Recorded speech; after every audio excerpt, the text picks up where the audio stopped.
Hello students, in this video I am going to discuss class 7 poem The Shed. It is by Frank Flynn. So let's get started. Do you know what a shed is? क्या आप जानते हैं shade क्या होती है? A cow shed, a tool shed, a wood shed. For example, it's a small room away from the main house for storing or keeping things. Animals, tools, vehicle, etc. तो shade ऐसी जगह होती है जहाँ पर एनिमल्स को, things को, tools को, व्हीकल्स को रखा जाता है। एक स्मॉल रूम होता है जो कि मेन हाउस होता है उससे दूरी पर होता है, एक डिस्टेंस होता है वहाँ होता है, ठीक है। और ये होता कैसे है शेड देखने में? एक तरह से उसको छप्पर भी कहते हैं, एक ऐसी जगह जहाँ पे छाँव रहती है जिससे एनिमल्स को रखा जा सके, जैसे और्स को भी रखते हैं, ठीक है, जिसको हिंदी में अस्तबल कहते हैं। काउस को रखा जाता है, वुड, ये सभी चीज़ें कहाँ रखी जाती हैं? एक शेड में, उसको हिंदी में छप्पर कहते हैं, ठीक है। और ये कुछ कुछ देखने में ऐसा होता है, ठीक है, इस तरीके से। तो इसको कहते हैं हम छप्पर हिंदी में, और इंग्लिश में कहते हैं shed. Ask your partner if he has ever seen a shed. तो अपने जो फ्रेंड्स हैं, पार्टनर्स हैं, उनसे पूछिए क्या उन्होंने कभी कोई शेड देखा है। Let him describe it to the class. और उनको कहिए कि वो क्लास को डिस्क्राइब करें शेड के बारे में। Now read the pome.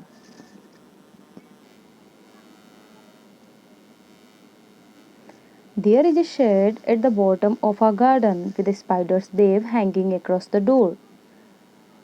अब यहाँ पे एक स्टूडेंट है, वो बताता है अपना एक्सपीरियंस, ठीक है। यहाँ पे ये जो पॉइंट है उन्होंने बताया है, डिस्क्राइब किया है शेड के बारे में, कि जो हमारा गार्डन है, हमारे गार्डन के बॉटम में क्या है? एक शेड है विद स्पाइडर्स वेब हैंगिंग, और उसका जो डोर है ना, अक्रॉस द डोर, यानी उसके डोर पर हैंगिंग यानी कि क्या लटके हुए हैं? जो स्पाइडर्स वेब होते हैं, जो मकड़े के जाले होते हैं, वो उस दरवाजे के ऊपर लटके हुए हैं। द हिंजेस आर रस्टी, और जो उस दरवाजे के, उस डोर के हिंजेस हैं, यानी कि जो कब्जे होते हैं, ठीक है, जिनसे वो अटैच रहते हैं, जो क्रीक होते हैं, ठीक है। तो ये कैसा साउंड करती है? क्रीक साउंड करती है जब विंड चलती है, यानी कि जो चटकनी होती है, ठीक है, दरवाजे की कुंडी होती है, वो कैसा साउंड करती है, और वो रस्टी है, जंग लगी हुई है उन पर। When I am in bed, I lie and I listen. तो जब कभी भी मैं बेड पर लेटता हूँ, ठीक है, और मैं लेटा हुआ होता हूँ, तब मैं लिसन यानी कि सुनता हूँ, और मैं सोचता हूँ क्या? I open the door one day. मैं एक दिन उस डोर को ओपन जरूर करूँगा, एक दिन उस डोर को जरूर खोलूँगा। अब देखिए यहाँ पर ये शेड का पिक दिया हुआ है, इसको हट होती है ना, तो हट के ऊपर भी क्या है? ये आप देखिए, ये जो ऐसे कवर किया हुआ है, इसको ऊपर से एक छत बनाई गई है। ये एक टेम्परेरी छत है, ठीक है, परमानेंट तो नहीं है ये। जैसे कि घर, ये कच्चा घर होता है एक तरीके से, तो उसके ऊपर जो छत बनाई जाती है, कच्ची छत, तो उसी को ही हम क्या कहते हैं? शेड कहते हैं। ओके, अब देखिए आगे। There is a dusty old window around the side. तो जो शेड वाला डोर है, ठीक है, उसके पास में ही क्या है? एक विंडो है, एक ओल्ड यानी कि एक पुरानी विंडो है, अराउंड एट द साइड, एक जो साइड है उस तरफ। और वो कैसी है? डस्टी, वहाँ काफ़ी डस्ट है, धूल मिट्टी जमा है। With 3 cracked pains of glass.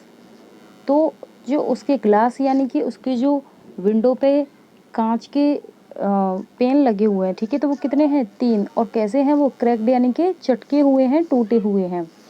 I often think there is someone staring at me. और मुझे कई बार ऐसा लगता है कि वहाँ पे कोई है, स्टेयरिंग, जो कि मुझे घूर कर देख रहा है। ईच टाइम दैट आई पास, और जब कभी भी मैं वहाँ से गुजरता हूँ, तब मुझे ऐसा ही लगता है कि कोई है जो वहाँ से मुझे देख रहा है। I will pep through that window one day. और मैंने सोचा है कि मैं उस विंडो के पार, उस पार एक ना एक दिन जरूर देखूंगा। एक दिन ऐसा आएगा जब मैं उस विंडो के उस पार जरूर देखूंगा।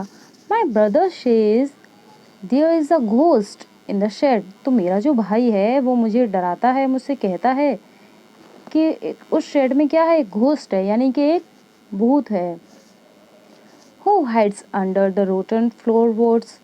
जो कि जिस जिस घोस्ट ने खुद को कहाँ छिपाया हुआ है, अंडर द रोटन फ्लोरबोर्ड्स। जो सड़े हुए एक तरह से वो ज़मीन कैसी है, जब आप कोई चीज़ यूज़ नहीं करते तो वो ख़राब हो जाती है। तो वो कहता है कि वो जो फ्लोर है ना उसके नीचे छिपा हुआ है वो घोस्ट।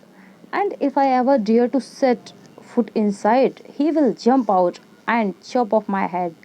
अब वो कहता है कि अगर मैंने डेयर यानी कि हिम्मत करना, अगर मैंने वहाँ जाने की हिम्मत भी की ना, अपना कदम अपना पैर अंदर रखने की कोशिश की, उस दरवाजे को खोलकर अंदर जाने की कोशिश की, तो वो ही यहाँ पे किसके लिए आया है, घोस्ट के लिए आया है यहाँ पे ही। तो वो जो घोस्ट है वो जंप करके बाहर आ जाएगा and chop off my head, और मेरे हेड के क्या कर देगा, चॉप यानी कि पीसेस में कट कर देना, ठीक है। तो मेरे हेड के टुकड़े टुकड़े कर देगा, मेरे सिर को काट देगा। But I will take a peek one day. लेकिन मैंने सोचा है कि मैं तो एक ना एक दिन ज़रूर देखूंगा, यानी कि ताका झांकी करना, यानी कि झांक कर जरूर देखूंगा उस विंडो से कि उस शेड में है कौन। I know that there is not really a ghost. मैं जानता हूँ कि वहाँ पे कोई घोस्ट नहीं है। My brother tells lies to keep the shed for his den। मेरा जो भाई है ना वो मुझसे झूठ बोलता है कि वहाँ कोई घोस्ट है, वहाँ कोई घोस्ट वगैरह नहीं है। और वो मेरा भाई झूठ बोलता क्यों है, keep the shed for his den, जिससे कि उस शेड को वो अपने लिए डैन बना सके, अपनी गुफा बना सके, जिससे मेरा जो भाई है वो वहाँ खुद आराम से रह सके। इसलिए मैं वहाँ ना जाऊँ, इसलिए वो मुझको डराता है, मुझसे कहता है कि तुम वहाँ मत जाना, वहाँ पे क्या है, घोस्ट है। There is not anyone staring और making strange noises.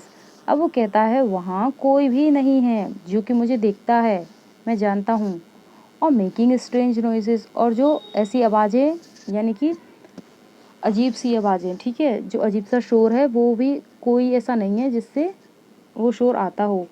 And the spider has been gone from his web. और मैं ये भी जानता हूँ कि जो मकड़े का जाला था ना, अब तो वो भी वहाँ पे नहीं है, वो स्पाइडर भी जा चुका है, वो मकड़ा भी वहाँ से जा चुका है। Since I don't know when. और मुझे ये भी नहीं पता है कि वो कब का जा चुका है, लेकिन वो वहाँ नहीं है, वो वहाँ से जा चुका है। वो कब गया ये तो मुझे नहीं पता, लेकिन वो जा चुका है।